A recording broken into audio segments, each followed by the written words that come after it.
minha grande alegria, estamos iniciando hoje um ciclo de conferências e celebraremos os 170 anos de fundação do Instituto de Advogados Brasileiros.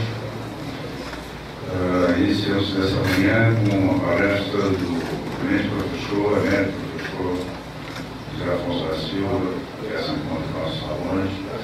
Eu, antes, todavia, de iniciar o nosso evento com a palestra do professor José Afonso, a palavra é sua, o tempo que desejar. Posteriormente, poderemos encaminhar perguntas por escrito ao professor José Afonso. Nossa palestra vai até às 11h30 da manhã de hoje.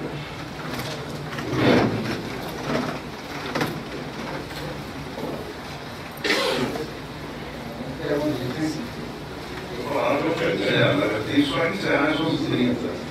Segue-se o professor Sérgio André.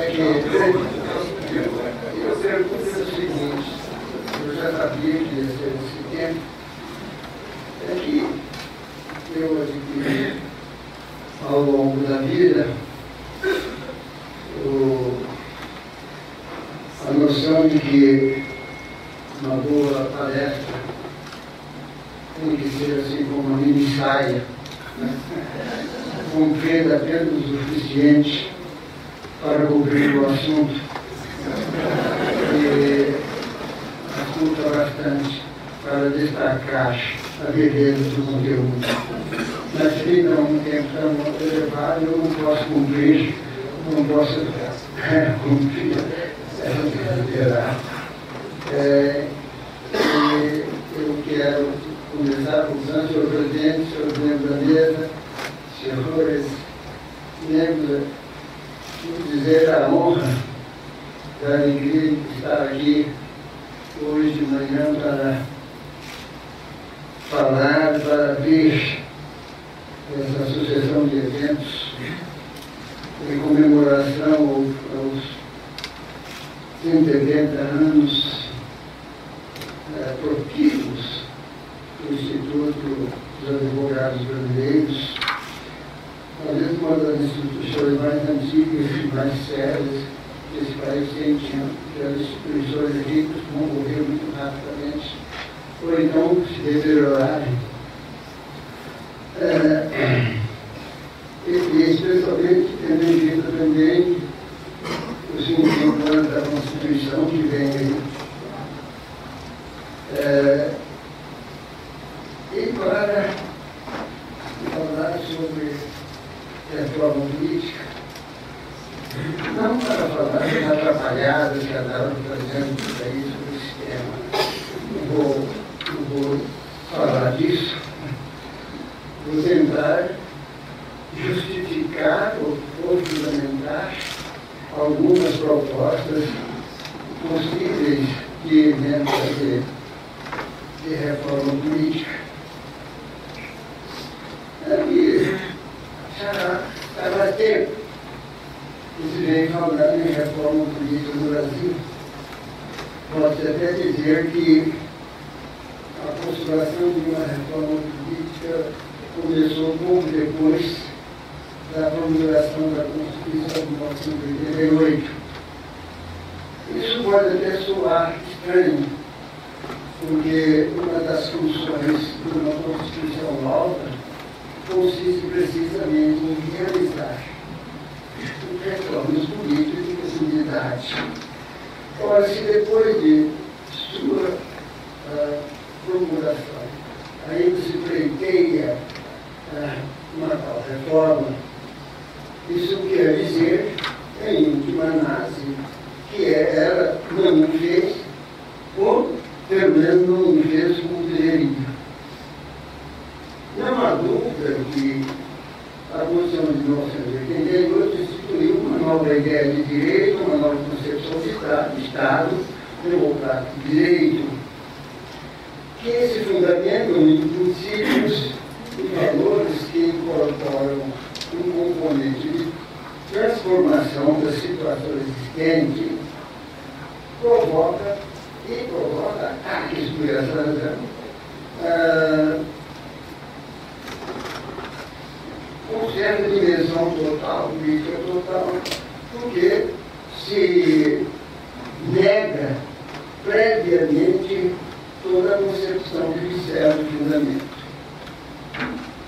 Mais uma vez tenho dito que ela não é uma Constituição ideal de nenhum grupo brasileiro. Mas também tenho sempre afirmado que ela muda o eixo do constitucionalismo brasileiro com inovações relevantes voltadas para a realização de uma democracia preocupada com o destino do povo. Igualmente tenho reconhecido que fatores de variada natureza interferem com a sua eficaz vigência. Talvez possa dizer, como resumo de tudo, que a sua parte velha embaraça a aplicação da parte nova, porque ela deixou praticamente intacta a estrutura de poderes. Enfim, não concluiu a reforma do Estado. E é aqui que se põe a temática de uma reforma política. Então se faz a pergunta: reformar o quê e para quê? A Constituinte falhou na organização do poder. Os arraigados elementos da cultura política brasileira consistem na primazia do poder executivo e na tradicional desconfiança no poder legislativo, talvez até com razão.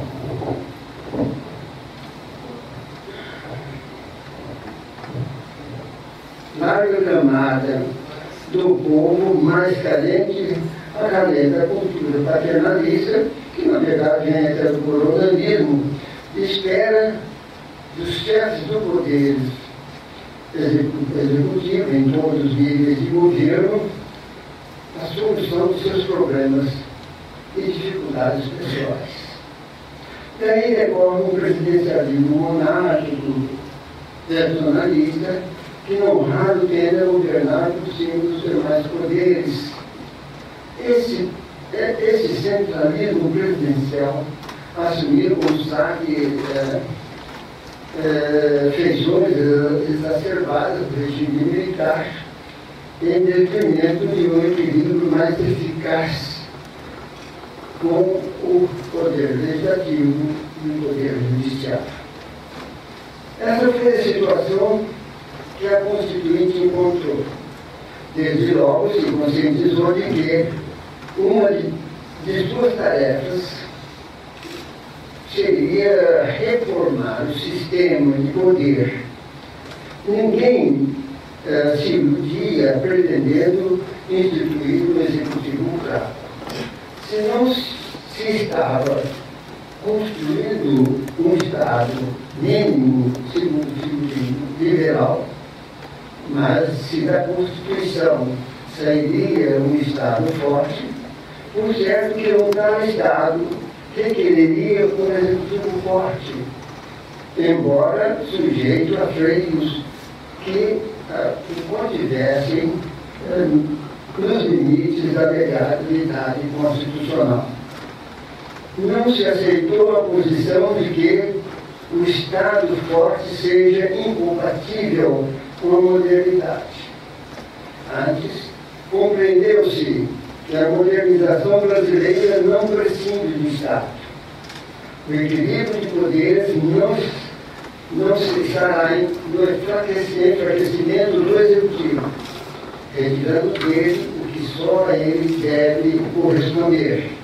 Estará no aparelhamento do Legislativo para o exercício de suas funções com eficiência e presteza. Já se sabe, a essa altura, que a Constituição de 1988 não conseguiu realizar o equilíbrio de poderes porque a hegemonia do poder executivo é notória. O que é realizar o equilíbrio de poderes? Quando se pode afirmar que existe esse equilíbrio? A sinal de que existe equilíbrio de poderes quando se efetiva harmonicamente a governabilidade e a representatividade. Então, a reforma política significa modificar a estrutura das instituições políticas em vista da realização da harmonia da governabilidade e da representatividade. Governabilidade e governança são conceitos diferentes. Reserva-se o termo governança para os aspectos gerenciais e administrativos do Estado, e governabilidade para o exercício do poder e suas relações. Não são, porém, conceitos estanques, mas relacionados, já que a governança constitui um instrumento da governabilidade. A distinção correlaciona-se com a reforma do Estado e a reforma do aparelho do Estado. A primeira refere-se à redefinição das funções do Estado, seu padrão de intervenção econômica e social, suas relações com o mercado e com a sociedade civil, e mesmo entre os seus próprios poderes legislativo, executivo e judiciário. Por sua vez, reforma do aparelho do Estado diz respeito à reformulação da forma burocrática da administração e da prestação de serviços públicos, mediante novas ferramentas gerenciais, jurídicas, financeiras e técnicas, cujo objetivo consiste em aprimorar a capacidade de implementação de políticas públicas que produzam resultados com eficiência. Eu menciono aqui o Leonardo Vila. A governança, assim, é um processo pelo qual se colocam as instituições administrativas em condições de funcionamento eficiente e adequado ao desenvolvimento da governabilidade. Atua, pois, no aparelho burocrático do Estado para desempenhá-lo em favor da governabilidade. Para a governabilidade do regime representativo, logicamente, não prescinde da representatividade. Significa, portanto, que não são atividades opostas, ainda que exista tensão entre ambas, precisamente porque sua convivência requer harmonia. Representatividade não se esgota no simples conceito de representação política. Não basta a existência de eleições periódicas para realizar a representatividade, embora esta requeira também num processo de escolha de governantes e de controle de suas atividades através de eleições competitivas. A governabilidade é um modelo de representação centrado mais sobre o efeito de conjunto do que sobre o papel de cada representante, que concebe o organismo representativo como um microcosmo que fielmente reproduz as características do corpo político segundo o código. Para dizer, a representatividade exige que o organismo representativo seja um espelho da paisagem sociopolítica da nação. Governabilidade e representatividade envolve, pois, todas as formas políticas.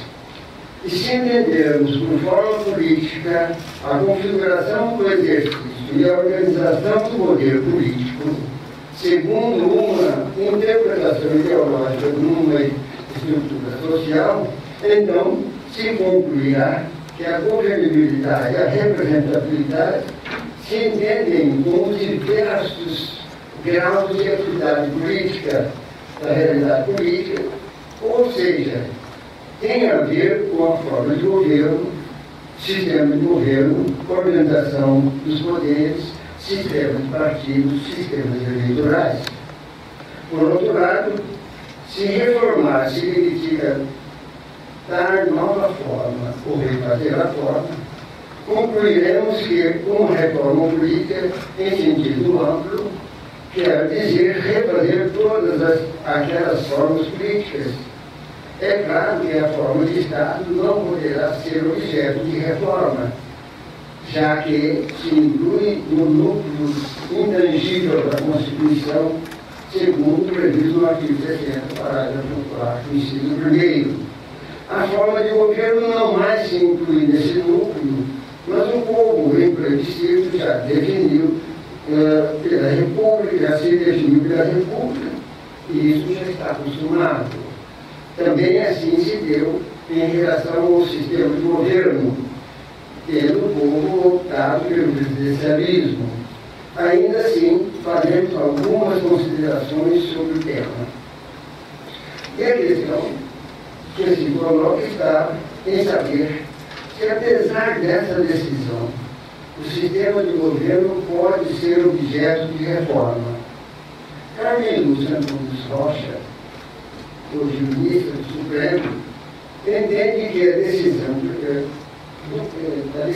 plebiscitária a favor da República não pode ser objeto de reforma, por se tratar de princípio fundamental, pelo que implicitamente continua no intangível da Constituição. Mas, segundo ela, o sistema de governo tem tratamento e equacionamento jurídico constitucional distinto, não se encontrando entre os princípios fundamentais e, desde que assegurado o princípio da divisão de poderes, que é intocável pelo constituinte derivado, pode ser objeto de reforma, após a realização, se for no caso, de novo plebiscito previsto por uma emenda constitucional, segundo ela. O certo é que o presidencialismo monárquico personalista tem sido considerado fonte geradora de problemas para a governabilidade democrática. De fato, as relações executivo e legislativo são, no presidencialismo brasileiro, um complicador da governabilidade. São poderes independentes, suas relações se baseiam no princípio de freios e contrapesos, de sorte que as condições de mútua cooperação devem ser cuidadosamente construídas. O mais grave é que a harmonia entre os poderes e o correspondente mecanismo de freios e contrapesos assentam-se em critérios negativos de vetos mútuos.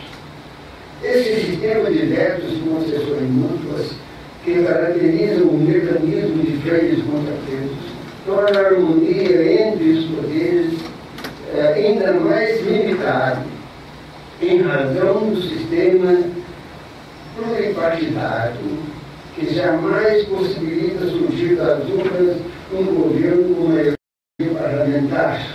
Daí o imperativo de formação de governo de coalizão, tarefa árdua que consiste em reunir em torno do governo no mínimo 5 formações partidárias, o que exige intensas negociações para se aprovar qualquer projeto de interesse governamental.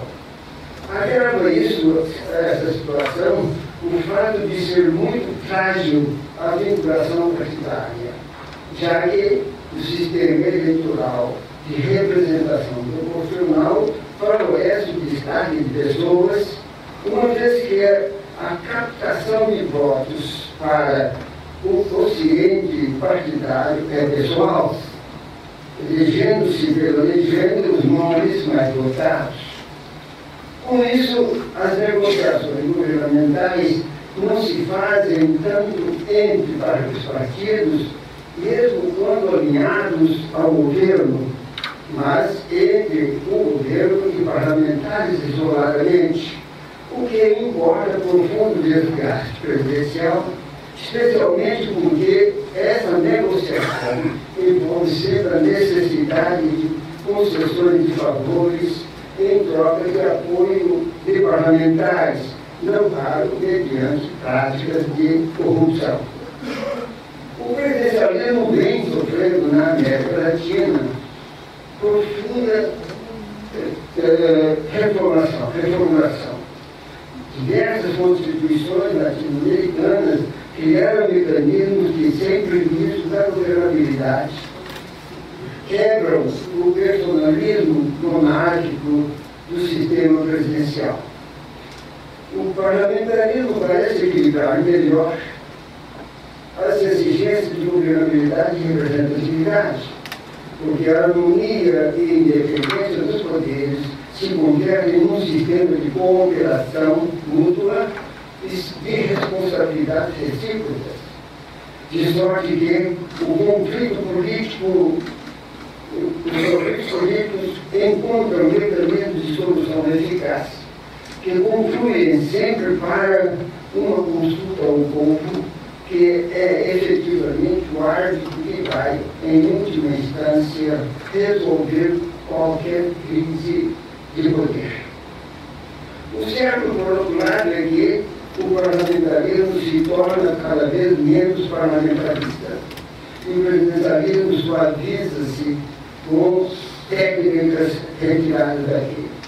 É que vai surgindo nas constituições contemporâneas um sistema de governo entre o parlamentarismo e o presidencialismo, com resultados de estabilidade e eficiência que merecem consideração. Trata-se de uma espécie de presidencialismo de gabinete, no qual ocorre uma divisão de tarefas entre o presidente e o Conselho de Ministros, ministério que não é da confiança do parlamento, como do parlamentarismo, mas de confiança do próprio presidente. Então, em vez de se dizer, como consta do artigo 76 da Constituição, que o Poder Executivo é exercido pelo Presidente da República, auxiliado pelos ministros de Estados, dir-se-á, o Presidente da República é o chefe do Poder Executivo, que exerce os seus ministros de Estado em conselho. Os ministros reunidos formam um conselho de ministros. O primeiro-ministro, que poderá assumir a direção de qualquer ministério, é o presidente do conselho, que preside as suas reuniões. O conselho de ministros terá atribuições próprias independentes das atribuições do presidente. Mas as reuniões do conselho de ministros, destinadas a estabelecer a política do governo e a aprovar os planos de desenvolvimento, serão sempre presididos pelo ministro da República. Enfim, há variações possíveis, inclusive a possibilidade de voto de desconfiança sobre o ministro com a consequência da demissão. Um outro problema que se põe em relação à reforma política é o de saber bicameralismo ou unicameralismo. Uma reforma política de profundidade teria que refazer os bicameralismos. O senador Marcos Maciel, em discurso no Senado sobre a reforma política, não chegou a propor mudança no bicameralismo, mas reconhece que tanto o Executivo quanto o Legislativo ainda precisam de modernização em seus respectivos processos decisórios. Falamos muito em reforma política, dizer, mas muitas vezes nos esquecemos de que é fundamental uma reforma também das casas do Congresso Nacional para aparelhá-la para decisões mais adequadas.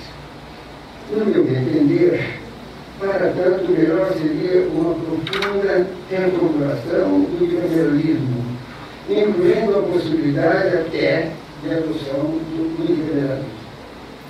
Essa é uma questão que ele já discutia amplamente no livro de 1964, quando então optei pela posição de Kelsen segundo a qual o sistema unicameral parece corresponder mais intimamente à ideia de democracia, pois o bicameralismo típico das monarquias funcionais do Estado Federal é sempre uma atenuação do princípio democrático. Dizia ele. Ainda penso assim. Não me convence o dogma de que não pode haver federalismo sem Senado, que representa os Estados.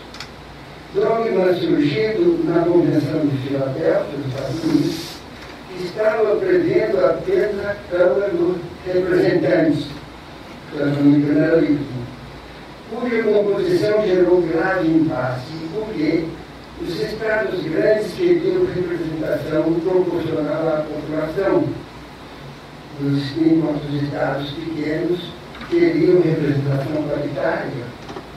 O impasse foi solucionado com a proposta de criarem duas casas, uma com representação proporcional à população, a Câmara dos Representantes do Povo, outra com representação paritária,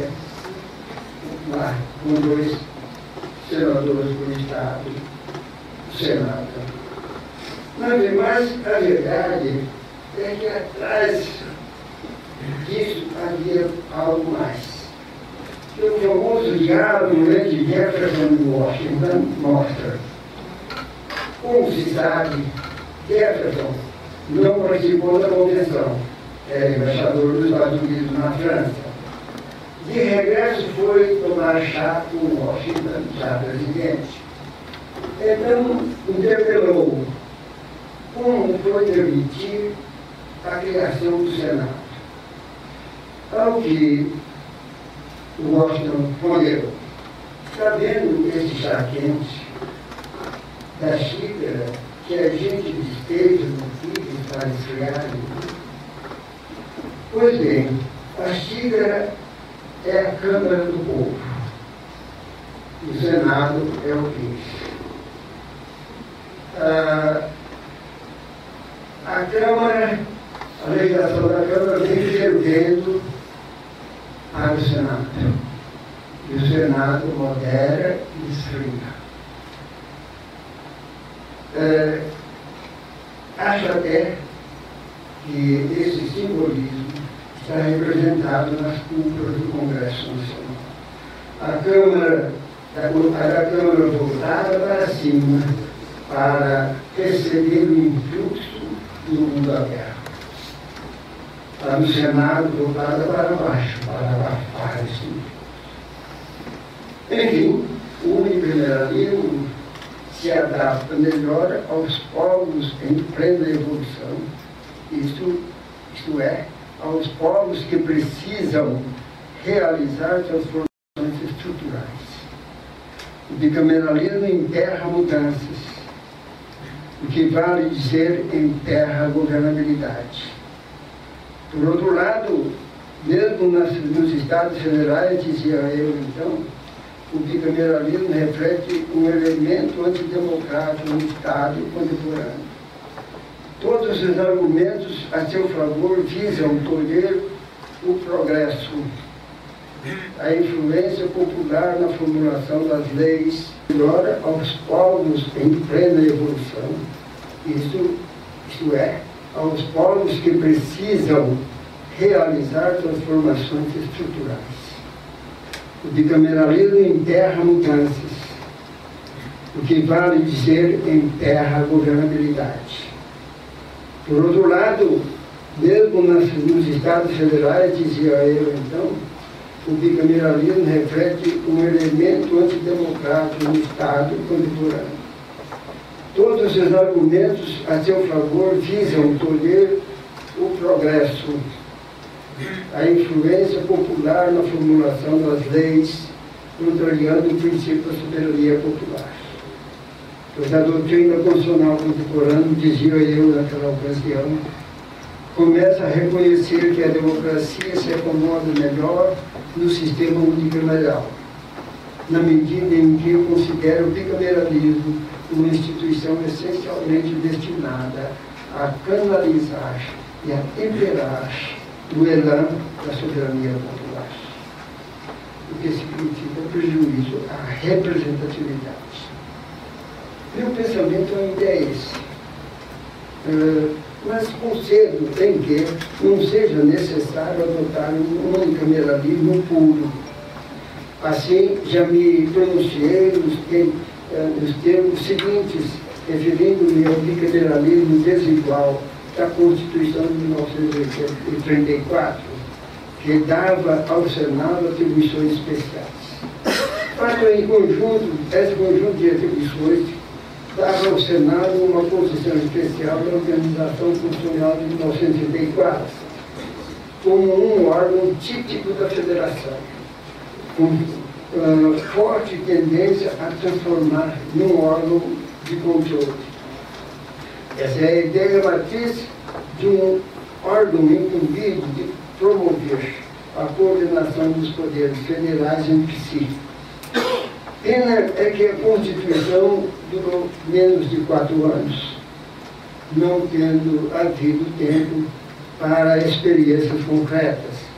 Aí está, porém, um sistema que talvez valesse apenas retomar para uma reforma do Poder Legislativo, caracterizando um sistema com um bicameralismo desigual, antes que um unicameralismo imperfeito, como havia se disse. Também o sistema partidário sempre está na ordem do dia para a reforma política.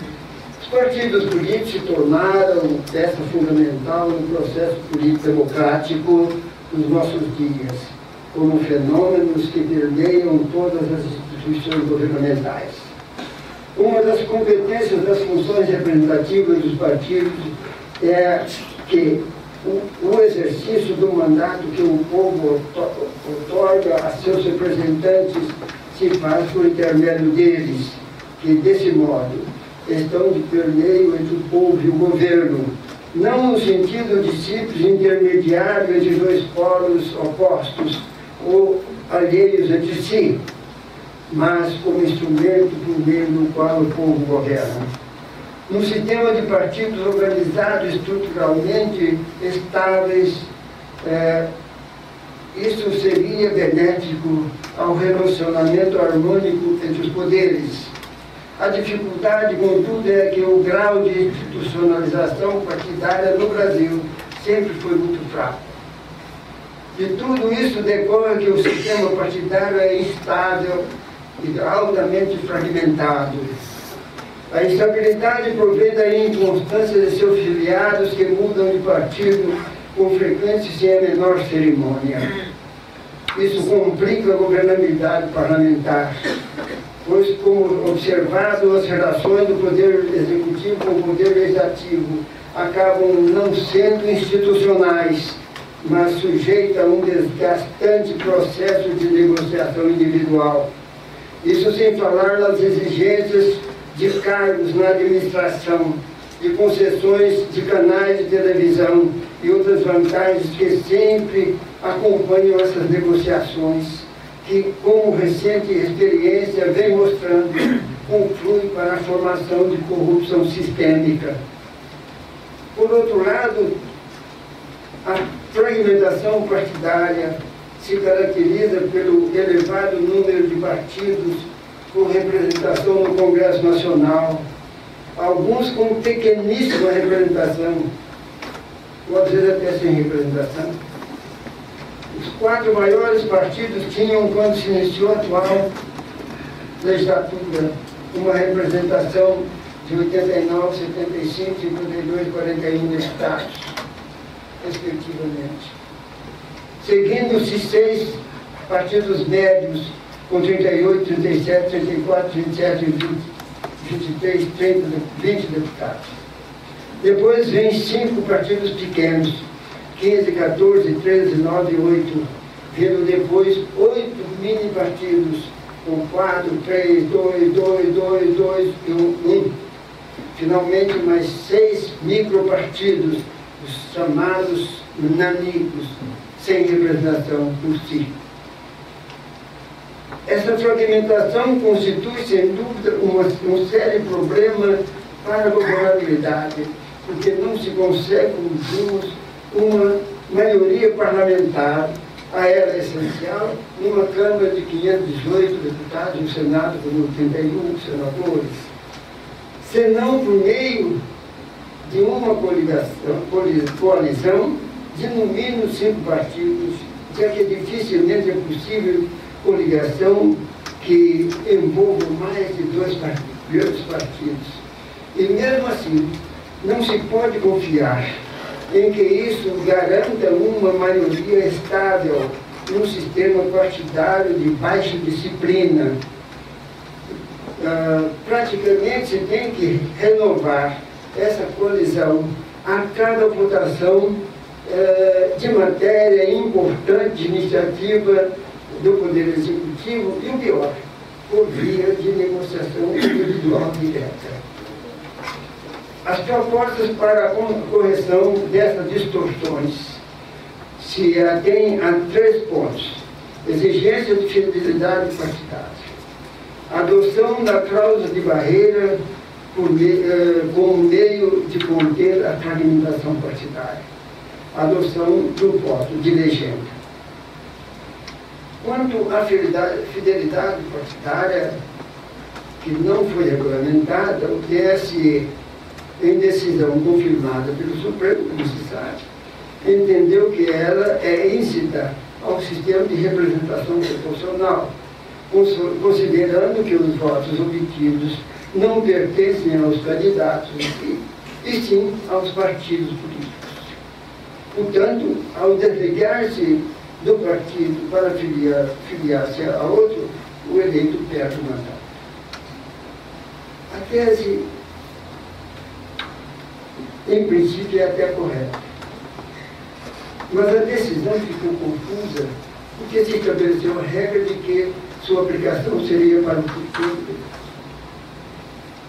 Ficou mais confusa porque, se a tese pode ser aceitável no que tange a eleição proporcional, já é de duvidosa qualidade para as eleições majoritárias de senadores. No entanto, o TSE estendeu a eleição majoritária à decisão. Tudo isso mostra que está faltando normas legais para disciplinar adequadamente a questão, que tem sempre emenda pessoal. A cláusula de barreira, que prefiro chamar de cláusula de desempenho, foi adotada pelo artigo 13 da Lei 9.096 de 1995, segundo a qual só teria direito ao funcionamento parlamentar em todas as casas legislativas o partido que, em cada eleição para a Câmara dos Deputados, obtivesse apoio de, no mínimo, 5% dos votos válidos distribuídos em pelo menos 1/3 dos estados, com um mínimo de 2% do total de cada um deles. Essa regra deveria ter sido aplicada a partir da legislatura de 2007 e 2010. Tanto que alguns partidos que não tinham obtido essas percentagens tomaram providências de incorporação, etc., para fugir às consequências. Mas o Supremo Tribunal Federal, no julgamento da ação direta de inconstitucionalidade 1351, decidiu pela inconstitucionalidade da cláusula de desempenho prevista naquele artigo 13. A cláusula de desempenho é problemática, na verdade, porque se ela evita a proliferação dos chamados partidos de aluguel, também constitui empecilho ao desenvolvimento de partidos programáticos e éticos. Demais, como pondera Virgílio Afonso da Silva, é preciso deixar claro que, como já discutido em outra passagem desse trabalho, a existência de vários partidos não pode ser considerada isoladamente como um problema. A razão é simples. Se a sociedade é heterogênea, Não há como querer artificialmente homogeneizar a representação política, simplesmente deixando de lado aqueles que não alcancem uma percentagem do total de votos. O que deve ser discutido é a representatividade dos partidos e não o seu número. Se há muitos partidos, porque há muita fragmentação na sociedade, não há como não aceitar o fato. Mas não é bem esta a situação vivida atualmente no Brasil. Nosso quadro partidário não é fragmentário simplesmente porque espelha a fragmentação da sociedade. A sobrepresença de partidos políticos sem representatividade é muitas vezes garantida pelo sistema eleitoral. Em suma, quando aqui se fala em partidos que tenham alguma representatividade, a referência é àqueles partidos que tenham obtido um número de votos igual ou superior ao quociente eleitoral. Pois bem, o sistema eleitoral brasileiro possibilita a obtenção de mandatos por partidos que não satisfaçam esse conceito de representatividade nosso número excessivo de partidos.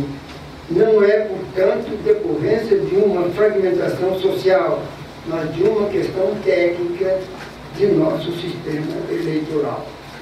Por isso, o autor entende que, para solucionar o problema do excesso de partidos, é necessário uma cláusula de barreira. Não é necessário uma cláusula de barreira fixada aleatoriamente, porque a solução para esse tipo de distorção está na proibição das coligações partidárias que são responsáveis pela eleição de candidatos de partidos sem representatividade. Que nas eleições de 1994, seu livro de 99, sete partidos que, por falta de apoio popular, não conseguiriam por si o quociente eleitoral, que significa um mínimo de representatividade, puderam, no entanto, fazer representantes na Câmara. Ora, se a adoção da cláusula de desempenho pode ser tida ou foi considerada inconstitucional, a proibição de coligação partidária, segundo ele, não poderia. Mas ele se esqueceu de dizer que, para isso, precisa de emenda constitucional, porque parágrafo 1º do artigo 17 prevê a liberdade de coligação dos partidos. E aí, entra no outro tema que está sempre em discussão, que é o sistema eleitoral. O sistema eleitoral forma com o sistema de partidos os dois mecanismos de expressão da vontade popular na escolha dos governantes. São, pois, os dois pilares do princípio representativo. Nele se consubstancia a base da representatividade dos organismos governamentais. Os partidos procuram organizar, coordenar, instrumentar a vontade popular. Estou falando em partidos bem organizados, com o fim de assumir o poder para realizar o programa de governo. O sistema eleitoral é o conjunto de técnicas e procedimentos destinados a organizar a representação do povo no território nacional. A combinação dessas técnicas e procedimentos é que proporciona o aparecimento dos diferentes sistemas eleitorais, que fundados no modo de realizar a representação se distinguem em sistema majoritário, pelo qual a representação em cada território cabe aos candidatos que obtiverem a maioria absoluta ou relativa dos votos não formulados. E o sistema de representação proporcional, pelo qual a representação em determinado território se distribui em proporção às correntes ideológicas e de interesses integrados nos partidos concorrentes.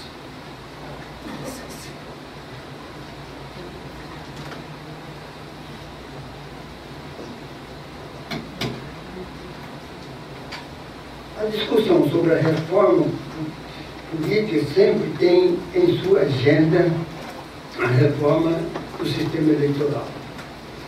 Por se atribuir defeitos e distorções no sistema proporcional que nos rege, segundo o artigo 45 da Constituição. Ele propicia ferrenha disputa entre candidatos do mesmo partido na busca de elevar o número de votos nominais que decidem a indicação do eleito em cada partido. Cada candidato se transforma em competidor de seus próprios correligionários, na luta mais aguçada até do que com candidatos de partidos adversários. A deformação peculiar que a representação proporcional vem gerando no Brasil é um tipo de efeito corporativo. Assim é que corporações religiosas, profissionais, culturais e de defesa de interesses específicos fazem inscrever nos vários partidos políticos candidatos comprometidos com seus interesses e lutam por sua eleição em detrimento da representação partidária de interesse da coletividade como um todo. Daí, por exemplo, bancadas de evangélicos por cima dos partidos dos respectivos membros. O sistema proporcional é caracterizado por sua forte representatividade, mas não tanto a governabilidade. Por essa razão é que certas correntes políticas, mesmo doutrinárias, pleiteiam sua substituição pelo sistema majoritário distrital ou pelo sistema misto de tipo alemão, que se entendem mais favoráveis à governabilidade.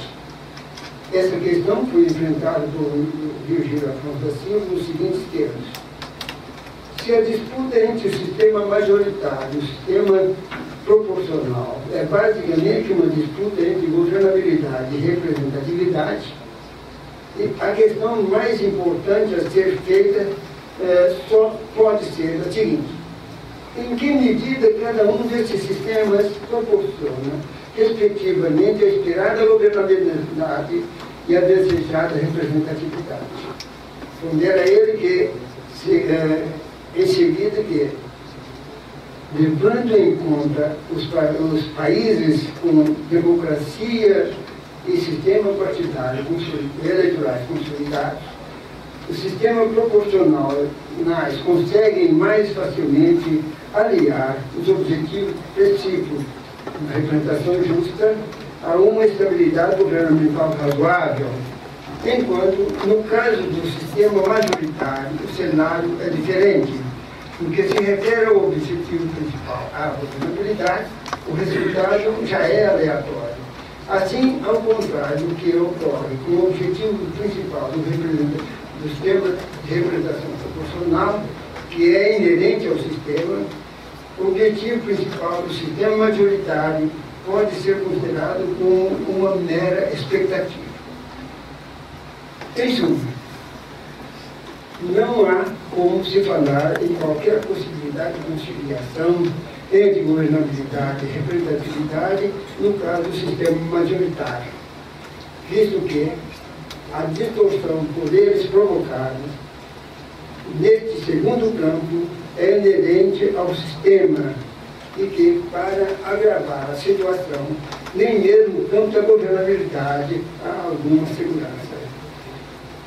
Por entender-se que o sistema majoritário favorece a governabilidade, mas é pobre em representatividade, enquanto o sistema proporcional é pródigo em representatividade, mas então em governabilidade, é que certas correntes pleiteiam a adoção entre nós do sistema misto do tipo alemão, por querer pensarem que este conciliará as duas exigências.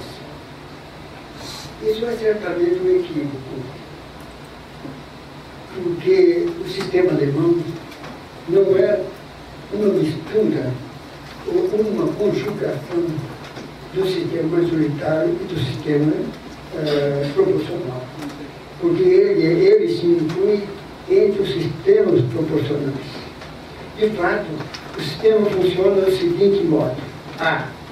Cada Estado federado é dividido em um número de distritos correspondente à metade das cadeiras a que tem direito no parlamento. B. Cada partido apresenta 2 tipos de candidatos. Um candidato para concorrer à eleição majoritária uninominal no interior de cada distrito e uma lista de candidatos com ordem previamente definida pelo partido, lista bloqueada. C. Cada eleitor dispõe de 2 votos, referentes às 2 formas de candidaturas. No primeiro deles, vota no candidato do seu distrito, e no segundo, em uma das listas partidárias. D. Para o cálculo do número de cadeiras a que cada partido terá direito, são utilizados somente os segundos votos, ou seja, os votos dados para a lista partidária. É necessário frisar que essa distribuição não se refere somente à metade das cadeiras a preencher, como muito se ouve dizer, mas ao total delas. Assim, se um Estado tem direito a 30 deputados no parlamento, essas 30 vagas são distribuídas segundo o método proporcional. Penso eu, no entanto, que o voto distrital no Brasil, seja no sistema majoritário, ou seja no sistema alemão, traz graves inconvenientes. Trata-se de um país muito diversificado, com áreas altamente urbanizadas e modernas, e outras atrasadas, rarefeitas, com população dispersa. Os distritos, assim, seriam necessariamente muito diferentes uns dos outros, e que seria inadequado para a eleição uninominal majoritária. Além do mais, o voto distrital, especialmente o majoritário puro, perpetuará os velhos caciques partidários, obstando a renovação das lideranças partidárias. Igualmente, se a inscrição de candidatos persistir na forma da indicação pelas comissões executivas dos partidos. Bem, mas essa é outra mudança que é indispensável ser feita para a democratização partidária. O chamado sistema misto alemão vem angariando muitos adeptos, a quem o ache mais aconselhável do que aproveita também as lideranças tradicionais, não seria erro não aproveitá-las. Conciliamos essa experiência com a renovação das novas lideranças, que esse sistema, por seu aspecto de voto de lista, propiciará. Mas aqui também a dificuldade na formação do distrito é até maior. Em qualquer caso, há que se ter 2 organizações distritais, uma para a eleição de deputados federais, outra para a eleição de deputados estaduais. Imaginemos o estado do Amazonas, que elege 8 deputados federais e 24 deputados estaduais. Então, terá que ser dividido em 8 distritos para a eleição federal e em 24 distritos para a eleição estadual. Imaginem fazer 8 distritos no Amazonas. Primeiro, o tamanho enorme desses distritos. Como conseguir neles um mínimo de homogeneidade necessário ao princípio do tratamento isonômico dos candidatos?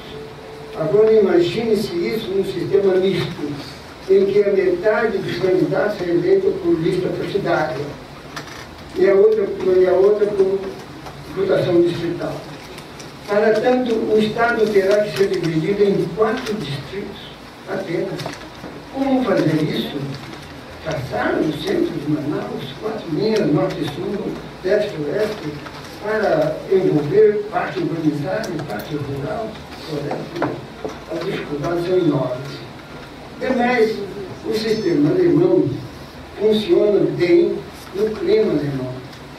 Sua transposição para o Brasil, com sua profunda diferença em relação à Alemanha, pode trazer não a combinação das virtudes do sistema proporcional do sistema distrital, mas a conjugação de seus defeitos. Lembremos a propósito do que disse Joaquim Nabuco certa vez. O maior erro que se pode cometer em política é copiar numa sociedade instituições que cresceram em outra. Nós temos exemplo, o presidencialismo do Brasil foi uma deformação de caricatura do presidencialismo dos Estados Unidos, assim também de toda a América Latina. Quer dizer, uma deformação, na verdade, feita diferente, pode ser diferente. Propostas para reforma do sistema proporcional. Quero reafirmar, nessa oportunidade, manifestação que fiz num velho texto de 1980. O sistema de representação proporcional é o único sistema eleitoral capaz de instrumentar a formação de um regime democrático autêntico em oposição ao sistema oligárquico dominante, dizia eu em 80. E ainda é assim. A experiência brasileira dos anos do regime militar demonstrou isso com veemência impressionante. A ponto dos teóricos do sistema de dominação então vigente ficarem alertados e passarem a postular a aplicação do sistema majoritário por distritos eleitorais. Com o que se tornaria possível o controle do nível eleitoral da representação partidária. De fato, o sistema de representação proporcional foi o que possibilitou a sobrevivência das oposições concentradas do MDB e até a sua expansão. O sistema distrital não possibilitaria. No entanto, o meu apelo ao sistema de representação proporcional não exclui a minha convicção de que ele precisa de profundas reformulações, pela adoção não de sistema estrangeiro, mas da criação de algo novo, capaz de manter o sistema em sua essência, por eliminação de seus defeitos, seus vícios. Há diversas propostas nesse sentido.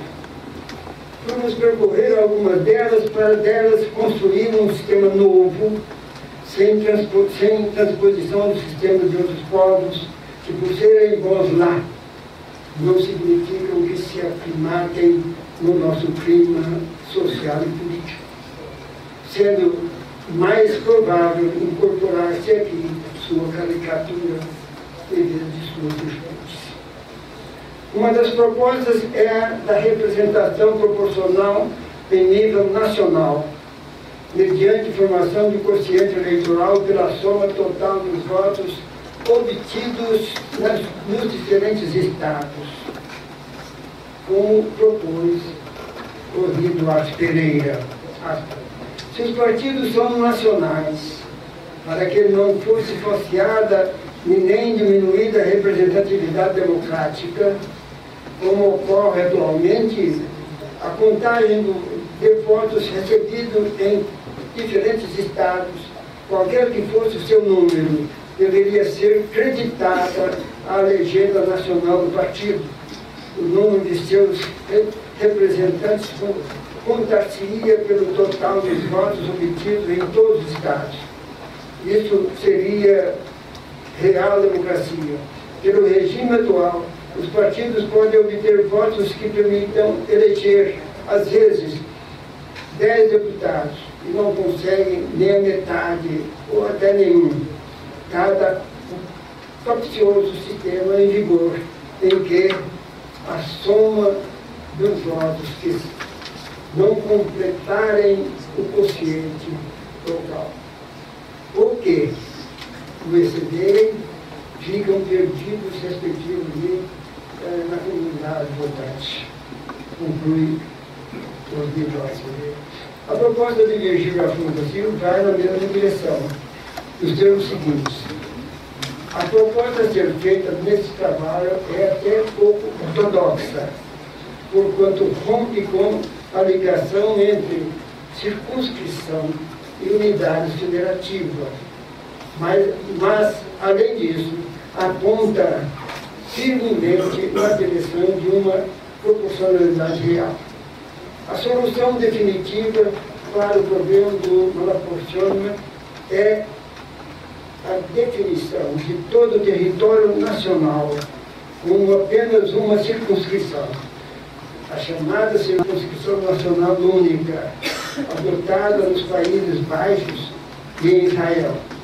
É fora de dúvida que esse tipo de circunscrição é o que maior proporcionalidade garante, além de evitar o gerrymandering. Outro sim, poder-se-ia fixar o número de deputados em algo perto de 300, 350, já que não haveria necessidade de um número elevado para satisfazer as disparidades regionais que desapareceriam por completo.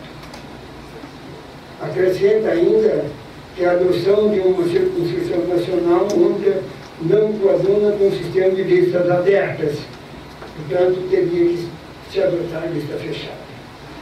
Se fosse adotado, digo eu agora, se fosse adotado tal sistema, por certo, seria desnecessário estabelecer o número de deputados, mas o sistema de representação proporcional sofreria aí profunda alteração e um princípio federativo da representação por Estado em função da respectiva população cederia lugar a uma consideração unitária do território nacional para fins eleitorais, sem falar no risco de dominação dos estados mais ricos e mais populosos sobre a representação dos deputados estaduais dos demais estados na Câmara dos Deputados. Quer dizer, o Sul e o Leste dominariam o país eleitoralmente. O melhor caminho, parece-me, ser o da revisão dessa proporcionalidade de deputados nos estados. Houve uma deformação dessa representatividade, estados bastante mais representados, menos. Isso não conseguiu ser feito na Constituinte, porque Norte, Nordeste e Centro-Oeste se uniram para obter o sistema que está aí. Quer dizer, o mínimo de 8 e o máximo de 70 deputados, que dá uma distorção inequívoca e que dificulta a formação de um sistema eleitoral mais adequado. Bastante diferente desse sistema proposto, e também diverso do alemão, é o sistema visto proposto no anteprojeto de construção da Comissão Provisória de Estudos Funcionais, a Comissão Afonso Limpo. Aí se diz, no seu artigo 69, que o sistema eleitoral será misto, elegendo-se metade da representação pelo critério majoritário do distrito 1 mais, concorrendo um candidato por partido, e metade através de lista partidária. A soma dos votos obtidos em todos os distritos pelos candidatos de cada partido servirá de base para a distribuição das cadeiras, de modo a assegurar quanto possível a representação proporcional da eleição. Tem o sistema proposto, de complementar para definir adequadamente e para indicar quem seria eleito por cada um dos partidos. A outra proposta que está em discussão é exatamente o chamado voto de legenda, ou voto de lista, abolindo 3 formas de listas partidárias. A lista aberta, em que se permite ao eleitor reordenar a ordem dos candidatos, como lhe é facultado, melhor, escolher diversos candidatos.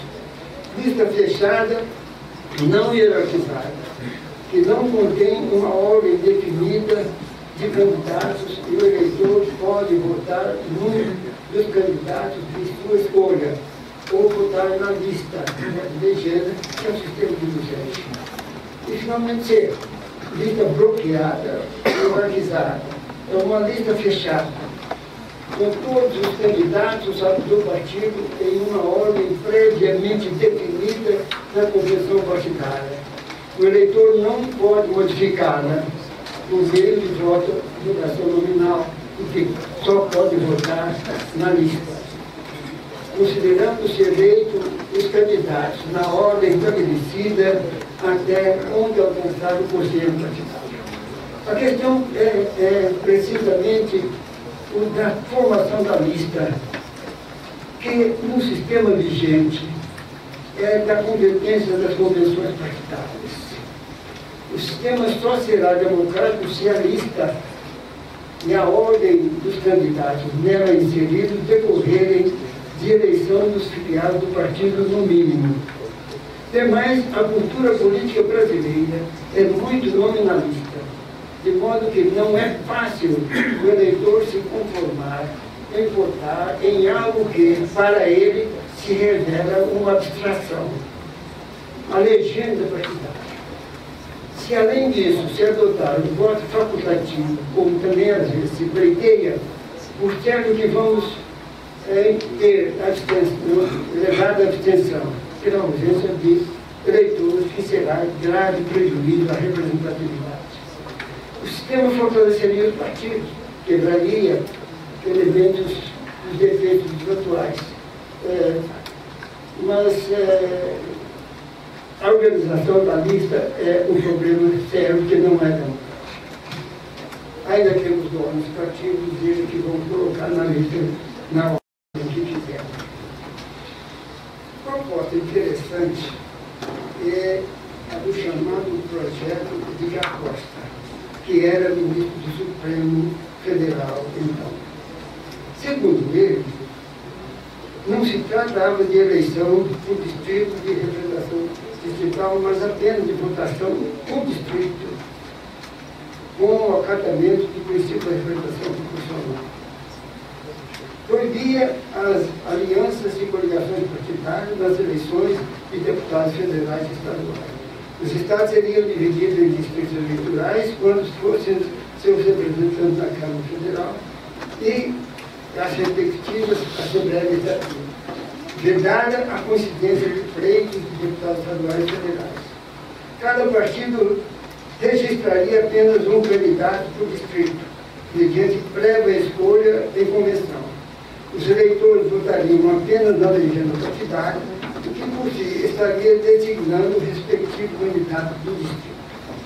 Os votos obtidos pelos partidos em todos os distritos da circunscrição do Estado seriam somados para divididos pelos lugares a preencher, formando o quociente eleitoral.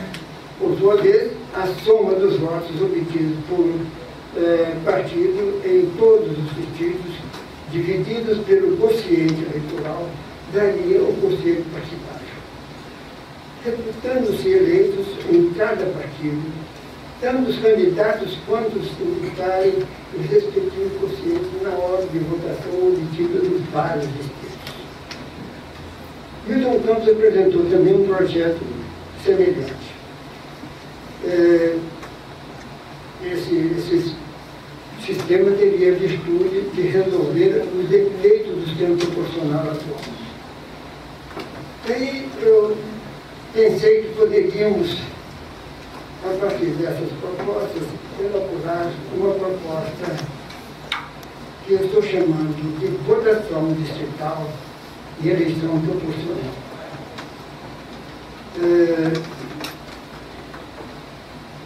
Ora, como o sistema é proporcional, podemos aproveitar a organização dos distritos. Bom, antes disso, você teria a distribuição eleição dividir os estados em distritos. Depois de um dia que deveria fazer isso, e a votação seria feita, cada partido apresentaria um candidato em cada distrito, que captaria os votos para o distrito.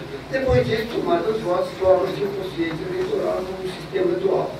Então, o sistema atual, e aí se forma, daí para diante se aplica o sistema como hoje.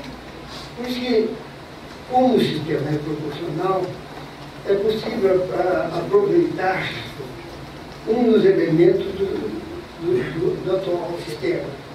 A regra está no artigo 10 da Lei 9.504 de 1937, segundo o qual cada partido poderá registrar candidatos para a Câmara dos Deputados, a Câmara Legislativa, Assembleias Legislativas e Câmaras Municipais, até 150% do número de lugares a preencher. E no caso de unidade da federação em que o número de lugares a preencher for abaixo de 20, até o dobro desses lugares.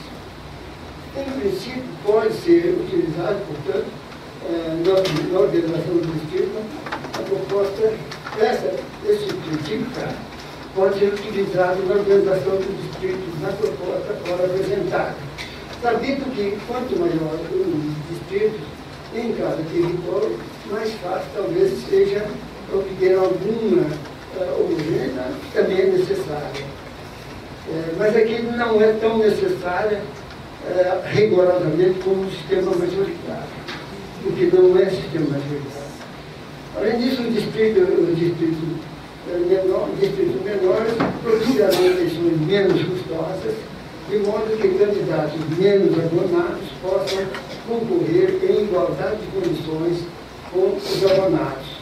Demais, o número de distritos deve ser elevado de modo a servir tanto as eleições para a Câmara dos Deputados como as eleições da Assembleia Legislativa, sem necessidade de uma duplicidade de organização distrital. Pode-se adotar no município o sistema majoritário público, porque, de certo modo, os vereadores hoje já defendem problemas muito localizados. Então, pode ser distritado ali, não há nenhum problema. Digamos, para o sistema de administração presente, digamos que cada estado seja dividido em tantos distritos quanto for uma vez e meia a representação da respectiva Assembleia Legislativa. Isso significa que vamos ter candidatos em cada partido na quantidade de, no mínimo, 2 vezes o número de lugares na Câmara dos Deputados. Esses mesmos distritos serão usados para a eleição da Assembleia Legislativa do Estado. Haverá alguma disparidade tendo em vista a desproporcionalidade hoje existente na representação dos Estados. Assim, a representação de São Paulo na sua Assembleia Legislativa é de 94 lugares. Uma vez e meia de 94 é 141. Assim, São Paulo teria, ao todo, 141 distritos. A Assembleia do Amazonas tem 24 representantes. Uma vez e meia disso dá 36. Portanto, o Estado do Amazonas teria dividido em 36 distritos e assim por diante. Como funciona lá o sistema? Cada partido poderá apresentar um candidato por distrito.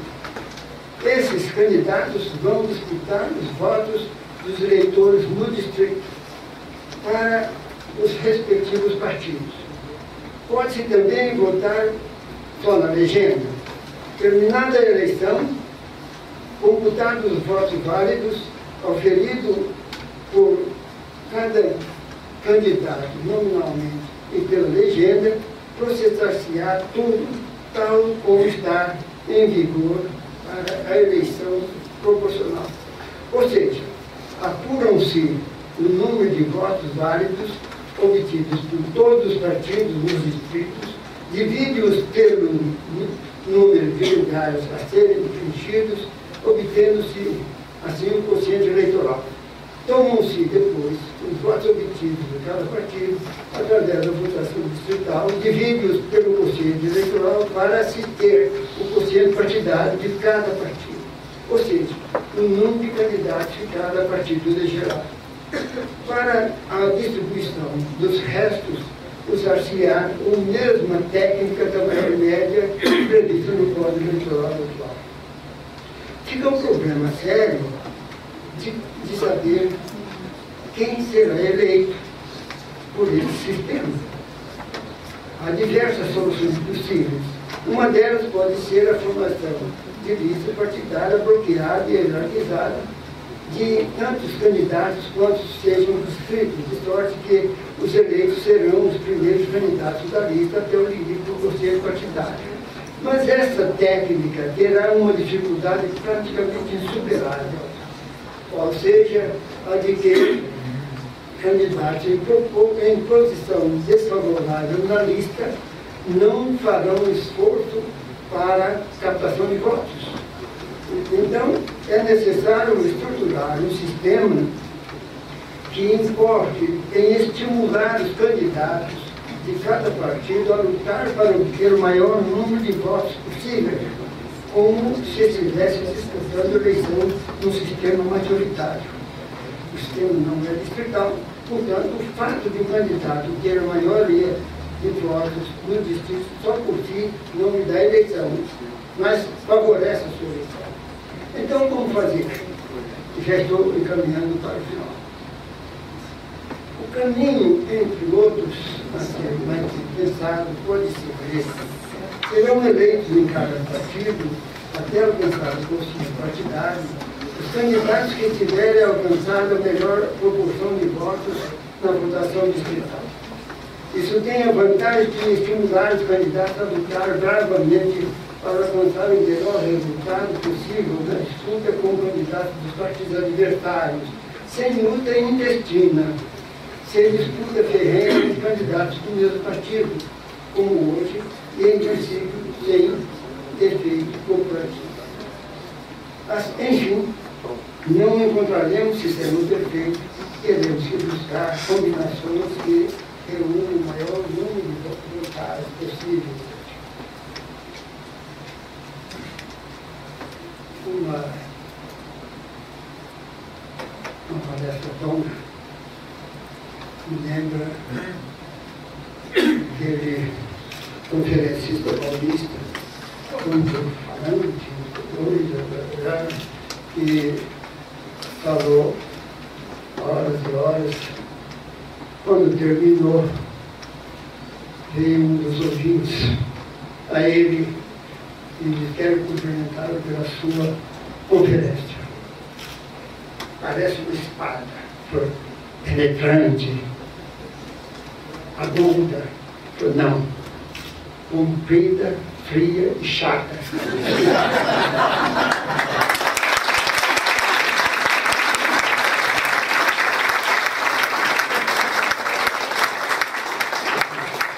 Eu quero aqui fazer um resumo de conclusão aqui, que uma reforma política poderá ser.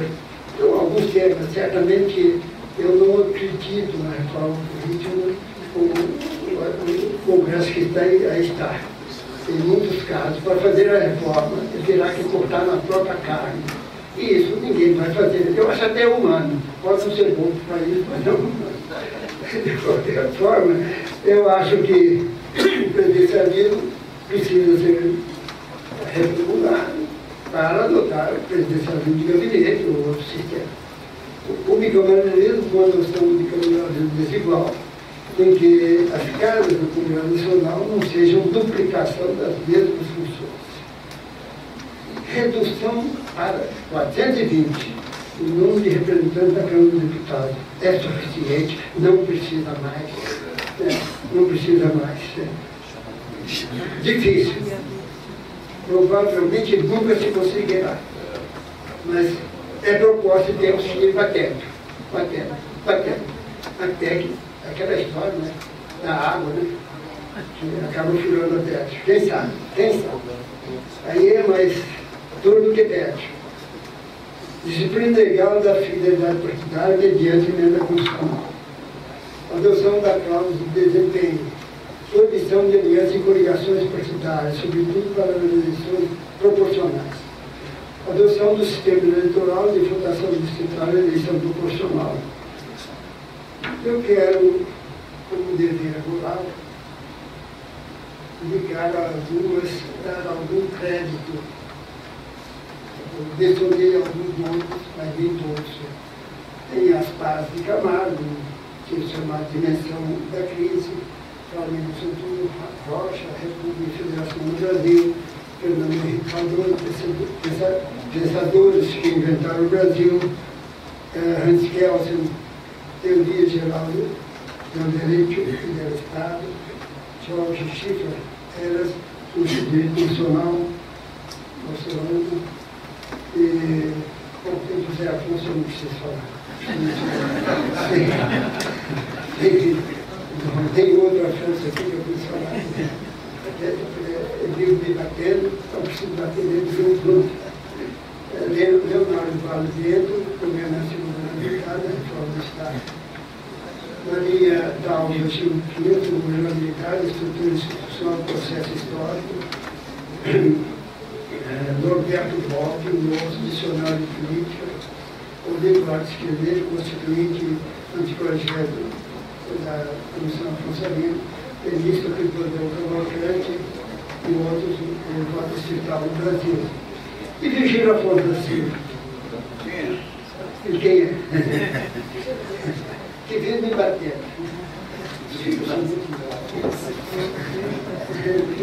Sistema eleitoral São Paulo, na elaboração desse texto. Muito obrigado mais uma vez, senhor presidente.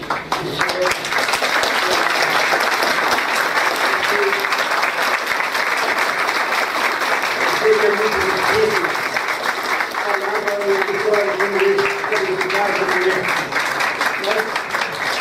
eu cheguei à autoridade e já estou ficando irresponsável.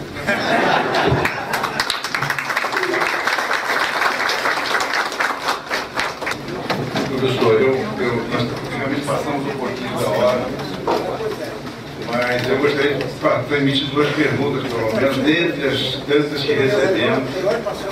5 minutinhos. É um minuto, você ficou devendo. É verdade, é verdade. Culpa dos demorados.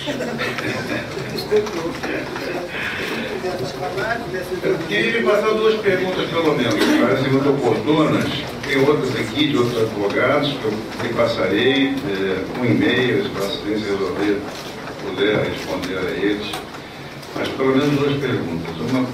Uma delas do professor Celso Santana, nosso ilustre membro da Comissão de Direito Constitucional do Instituto, que além de parabenizá-lo pela magnífica palestra, eu pediria que trouxesse um microfone portátil para o professor poder responder. Seguintes perguntas. Adoção do Instituto do Recall, revogação do mandato do Executivo por manifestação popular após metade do mandato. Seria a primeira indagação, qual é a sua opinião? Em segundo lugar, o fim da reeleição dos cargos do Executivo com mandato de 5 anos.